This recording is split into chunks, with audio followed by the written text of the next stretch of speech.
السلام عليكم ورحمة الله وبركاته. رب اشرح لي صدري ويسر لي أمري واحلل عقدة من لساني يفقه قولي رب زدني علما. எல்லாம் வல்ல ஏக இறைவனின் நல்லடியார்களே, இந்த குர்ஆன் வாழ்வியல் ஆராய்ச்சி வகுப்பில் 2வது வகுப்பில் நாம் எதை கற்றுக்கொண்டோம் என்பதை பற்றி நான் உங்களிடம் பகிர்ந்து கொள்ள கடமைப்பட்டுள்ளேன். அப்போ 2ஆம் வகுப்புல உஸ்தாத் அவர்கள் என்ன சொல்லிக் கொடுத்தாங்க அப்படின்னு பார்த்தோம்னா, ஒவ்வொருத்தவங்களுக்குமே ஒவ்வொரு மாதிரியான பிரச்சனைகளும், சோதனைகளையும் அல்லாஹ் குடுத்திருப்பான். அந்த பிரச்சனைகள், சோதனைகள்ல இருந்து நாம எப்படி வெளியில வர்றது? அந்த வெளியில வர்றதுக்கான மருந்துகள் குர்ஆன்ல எந்த இடத்துல இருக்கு? அ அல்லாஹ் அத எப்படியெல்லாம் சொல்றான்? எப்படி நம்ம இந்த பிரச்சனையிலேருந்து வெளியில வரலாம்? அப்படின்றது குர்ஆன் அழகா விளக்குது. அந்த அ குர்ஆன் அழகா சொல்றத நாம எப்படி நம்மளுடைய வாழ்க்கையில அப்ளை பண்றது? எப்படி நாம அந்த மாற்றத்த கொண்டு வர்றது? அதுக்காக நாம என்னெல்லாம் நாம ஏற்பாடுகள் செஞ்சு வச்சுக்கணும்? அதற்கான அடையாளங்கள் எப்படி நம்மளோட உடம்புல வெளிப்படும்? அ நம்மளோட கல்பு எப்படி இருக்கணும்? இதெல்லாம் பத்தி உஸ்தாத் அவர்கள் 2வது வகுப்புல சொன்னாங்க. அப்போ பிரச்சனைகள் அப்படின்றது அகம், புறம் அப்படின்னு சொல்லிட்டு 2 வகைப்படுத்துறாங்க. அகம் சார்ந்த பிரச்சனைகள் உள்ளங்கள்ல அ ரொம்ப உள்ளம் ரொம்ப பாதிச்சு, மனசளவுல ரொம்ப இறுகி போயி, மனதளவுல ரொம்ப வெறுத்து, அந்த மாதிரியான ஒரு பிரச்சனைகள் இருக்கு அப்படின்னா, அத அகம் சார்ந்த பிரச்சனைகள் அப்படின்னு நம்ம சொல்றோம். இன்னும் புறம் சார்ந்த பிரச்சனைகள் ம் வேறு சில பிரச்சனைகள புறம் சார்ந்த பிரச்சனைகள் அப்படின்னு சொல்லிட்டு வகைப்படுத்துறாங்க. அப்போ அகம் சார்ந்த பிரச்சனைக்கு அல்லாஹ் என்ன சொல்றான் உதாரணமா அப்படின்னு பார்த்தோம்னா, சூரா யூனுஸ்ல 57வது வசனத்துல அல்லாஹ் சொல்றான், யா அய்யுஹன் நாசு கத் ஜாஅத்துக்கும் மௌஇதத்தும் மின் ரப்பிக்கும்.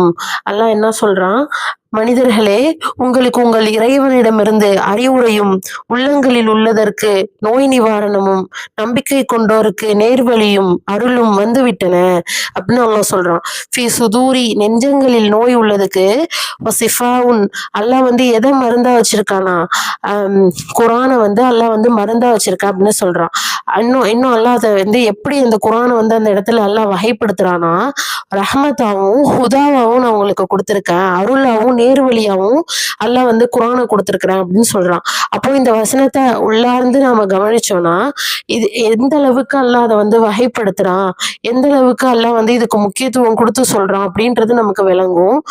இன்னும் புறம் சார்ந்த பிரச்சனைக்கு சூரா தலாக்ல 2வது வசனத்துல அல்லாஹ் சொல்றான், உமைய தக்கில்லாஹ யா ஜ யா ஜ ஜஹல்லாஹு மஹ்ரஜா. எவர் அல்லாஹ்வுக்கு அஞ்சி நடக்கிறாங்களோ அவங்களுக்கு அவன் தக்க வழியை உண்டாக்குவான். அல்லாஹ் அல்லாஹ்க்கு அஞ்சி நடக்கிறவங்களுக்கு கண்டிப்பா அல்லாஹ் ஒரு போக்கிடத்தை உண்டாக்குவான் அப்படின்றத அல்லாஹ் சொல்றான். அப்போ அல்லாஹ்வை அஞ்சி நடக்கிறவங்களுக்கு கண்டிப்பா அந்த பிரச்சனைகள்ல இருந்து எக்ஸிட் ஆகிறதுக்கான வழியை அல்லாஹ் கண்டிப்பா காட்டுவான். எப்படி அல்லாஹ் நபிமார்களுக்கு வழியை காட்டினானா இல்லையா? யூனுஸ் நபி அவர்கள் மீனோட வயித்துல இருக்கும்போது அல்லாஹ் அவங்கள வெளியில கொண்டு வந்தானா இல்லையா? அதுக்கு அவங்களோட துவாவும், அவங்க அல்லாஹ் மேல வச்சிருந்த நம்பிக்கையும், அதுதான் அவங்களுக்கு வழி அது அல்லாஹ் அவங்களுக்கு ஒரு வழியா கிடைச்சுச்சே தவிர வேற எதுவும் கிடையாது. அதே மாதிரி யாக்கூப் அலைஹிஸ்ஸலாம் அவங்களோட பிரச்சனைகள் அல்லாஹ் தீர்க்கலையா? அந்த மாதிரி அல்லாஹ் பல உதாரணங்களை நமக்கு இந்த குர்ஆன்ல கொடுக்குறான். அப்போ இதை நாம எப்படி நம்மளோட லைஃப்ல அப்ளை பண்றது, இது எப்படி இம்ப்ளிமெண்ட் பண்றது அப்படின்னு பார்த்தோம்னா, மாற்றம் அப்படின்றது கண்டிப்பா வரணும். அது நம்மளுடைய பிரச்சனைகள்ல இருந்து நம்மளை வெளியில கொண்டு வரும். அது வெற்றியின் பக்கம் அழைச்சிட்டு போகும். அப்போ மாற்றம் வரணும்னா நம்ம என்ன பண்ணணும்? அல்லாஹ் என்ன சொல்றான், 50ல 37வது வசனத்துல அல்லாஹ் சொல்றான், யாருக்கு உள்ளம் உள்ளதோ அல்லது கவனமாக செவி விடுறாங்களோ அவங்களுக்கு இதுல தக்க படிப்பினை உள்ளது அப்படின்னு அல்லாஹ் சொல்றான். அவங்களுக்கு கண்டிப்பா யாருக்கு உள்ளம் இருக்கோ, இன்னும் இந்த குர்ஆனை யாரு செவி விடுறாங்களோ அவங்களுக்கு இதுல படிப்பினை இருக்குன்னு சொல்றான். சும்மா நான் காதால கேட்டேன், அதை அப்படியே காதால கேட்டுட்டு போயிட்டேன் அப்படின்றது இல்லாம, அது வந்து ஏன் அல்லாஹ் வந்து அந்த இடத்துல உள்ளம் இருக்கா அப்படி உள்ளவங்களுக்கு அப்படின்னு மென்ஷன் பண்றான் அப்படின்னா, வெறுமனே அத காதால கேட்காம அத உள்ள வரையும் எடுத்துட்டு போய் அத வந்து மனசுல பதிய வைக்கிறவங்கள தான் வந்து அல்லாஹ் இந்த இடத்துல குறிப்பிடுறான். அததான் அல்லாஹ் 50ல 37ல சொல்றான். அவங்களுக்கு தான் இது வந்து படிப்பினை தரும். அவங்களுக்கு தான்ப்பா இது வழிகாட்டும் அப்படின்ற மாதிரியான விளக்கத்த வந்து அல்லாஹ் சொல்றான். குர்ஆன் அல்லாஹ் பல மாதிரியா சொல்லுவான். இன்னும் அல்லாஹ் என்ன சொல்றான், இது வந்து தெளிவான ஒளி. இது வந்து நூர் அப்படின்னும் அல்லாஹ் வந்து குறிப்பிடுறான். அப்போ மாற்றம் அப்படின்றது நம்ம மனசுக்குள்ள வரணும்னா, முதல்ல நம்மளோட நம்மளுடைய உள்ளம் வந்து திறந்திருக்கணும். உள்ளம் வந்து அதற்கான ஒரு பக்குவத்திலயும், அந்த பண்புகள்லயும் நம்ம இருக்கணும். அப்போ அந்த மாதிரியான பக்குவமும், பண்பு வரணும்னா, நம்ம அல்லாஹ் இடத்துல தொடர்ந்து பிரார்த்தனை செய்யணும். என்னோட உள்ளத்த அல்லாஹ் பக்குவப்படுத்துறா அல்லாஹ். என்னுடைய உள்ளத்த வந்து உன் பக்கம் திருப்பிடுறா அல்லாஹ். அந்த மாதிரியான பிரார்த்தனைகள வந்து நாம தொடர்ந்து செய்யக்கூடியவங்களா இருக்கணும்.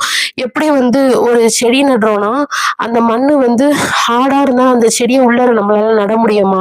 அத வந்து நாம எப்படி வந்து அத கொத்தி, அத களவு பார்த்து, அது வந்து ஒரு பதமாக்கி, அத ஒரு சாஃப்ட்டா ஆக்கி அதுக்கப்புறமா தானே நம்ம அந்த செடிய வந்து உள்ள பிளக் பண்றோம். அத மாதிரி தான் நம்மளுடைய உள்ளமும் வந்து ரொம்ப சாஃப்ட்டானது தான். பை நேச்சரே வந்து சயின்ஸ்ல என்ன சொல்றாங்க, ஹார்ட்ல வந்து ரொம்ப வந்து சாஃப்ட்டான ஒரு பார்ட்னா நம்ம உடம்புல நம்மளுடைய இதயம் தான். அது வந்து மஸ்குலர் ஆர்கன் அப்படின்னு சொல்றாங்களா இல்லையா? அந்த மாதிரி தான். அப்ப நம்ம உள்ளமும் சாஃப்ட்டானது தான். அத வந்து நாம தான் இருகடிச்சிட்டோமே தவிர, அல்லாஹ் வந்து இயற்கையா அது இறுக்கமா உள்ள மாரி அல்லாஹ் அத படைக்கல. அப்போ நாம வந்து அந்த ஹார்ட்ட எப்படி வந்து நம்மளுடைய கல்ப வந்து சாஃப்ட் ஆக்குறது அப்படின்றத நாம பார்க்கணும். அத வந்து நாம கொண்டு வரணும். அப்போ நம்மளுடைய கல்பு வந்து ஒரு மாரி ஹார்டா இல்லாம சாஃப்ட்டா இருந்துச்சுன்னா தான், இந்த மாதிரியான உருக்கமான வசனங்களையோ, இல்ல இந்த மாதிரியான உதாரணங்கள நாம கேட்கும்போது, அதுக்கு நமக்கு வந்து எமோஷன்ஸ் வந்து வெளிப்படும். அந்த எமோஷன்ஸ் இல்லன்னா, ஒண்ணுமே பிரயோஜனம் இல்ல. மேல வந்து நான் கேட்டேன், நான் போனேன் அப்படின்ற மாரி ஆயிரும். அப்போ அந்த எமோஷன்ஸ் வேணும்னா, இன்னும் நம்ம வந்து பார்க்குறோமா இல்லையா? அந்த காலத்துல நபிமார்களும், இன்னும் சில நபி தோழர்களும் வந்து அழுதாங்க. குர்ஆன் வசனங்கள கேட்டு அழுதாங்கன்றத பார்க்குறோம். அப்போ அந்த பண்புகள பத்தி உஸ்தாத் அவர்கள் சொன்னாங்க. இந்த மாதிரியான குர்ஆன் வசனங்கள கேட்கும்போது புற அடையாளங்கள் வந்து வெளிப்படணும். எப்படி வந்து நெஞ்சுக்குள்ள ஒரு நடுக்கமும், அந்த திடுக்கமும் இருக்கணும். தோள்கள் வந்து சிலிர்க்கணும். கண்ணீர் வரணும். அந்த மாதிரியான எமோஷன்ஸ் வரணும்னா நம்மளுடைய கல்பு சாஃப்ட்டா இருக்கணும். நம்மளுடைய கல்பு ஹார்டா இருந்துச்சுன்னா இதெல்லாம் வராது. அப்போ நம்மளுடைய உள்ளம் வந்து மென்மையாக இருக்கணும்னு சொல்லிட்டு அல்லாஹ் இடத்துல பிரார்த்திக்கக்கூடியவங்களா இருக்கணும். அப்படின்றத இந்த 2ஆம் வகுப்புல நம்ம பார்த்தோம். வாஹிர் தவானா அல்ஹம்துலில்லாஹி ரப்பில் ஆலமீன். அஸ்ஸலாமு அலைக்கும்.